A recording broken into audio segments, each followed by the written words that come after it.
जय हिंद. मी बहुजन विकास आघाडीचा प्रमुख संजय कुमार. आम्ही बदलापूर येथील चिमुकली अत्याचार आणि चाकूच्या घटनेचा निषेध करण्यासाठी या ठिकाणी अहिंसेचे पुजारी महात्मा गांधीच्या पुतळ्यासमोर जमलो. जमीन और आसमां लहू से लाल है, अहिंसा के देश में अग्नि काल है, अशा प्रकारे संबंध महाराष्ट्रामध्ये चालू आहे. कारण संबंध महाराष्ट्रावर मणिपूर पासून पश्चिम बंगाल असेल ते बदलापूर पासून चाकूर असेल, 60 वर्षाच्या महिलापासून 4 वर्षाच्या मुलीपर्यंत कुणीच सुरक्षित राहिलं नाही. आज महाराष्ट्रामध्ये लाडकी बहीण योजना राबवली जात आहे. ही योजना भारतामध्ये केंद्र सरकारने राबवणार आहे.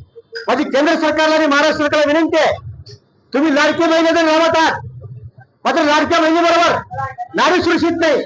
नारी सुरक्षा योजना तुम्ही राबवून तिथल्या ब्रीत नारीला तुम्ही न्याय दिला पाहिजे, आमची राष्ट्र मागणी आहे.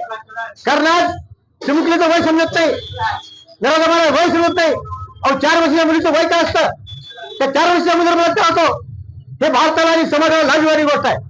पूर्ण भारताचं नाव पूर्ण जगामध्ये, आणि त्या भारताची मान अशा घटनामुळे सेरेमनी खाली जाणार आहे.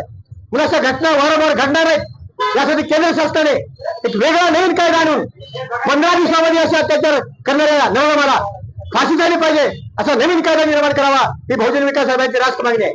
आम्हा सर्व राजकीय पंथाच्या वतीने, सर्व समाजाच्या वतीने या ठिकाणी या घटनेला जाहीर निषेध करावा. अशा घटना वारंवार समाजामध्ये घडू नये. नुसते मोर्चे करायचे, कॅन्डल जळायचे, बोंबा मारायच्या एवढं पुढे चालणार नाही.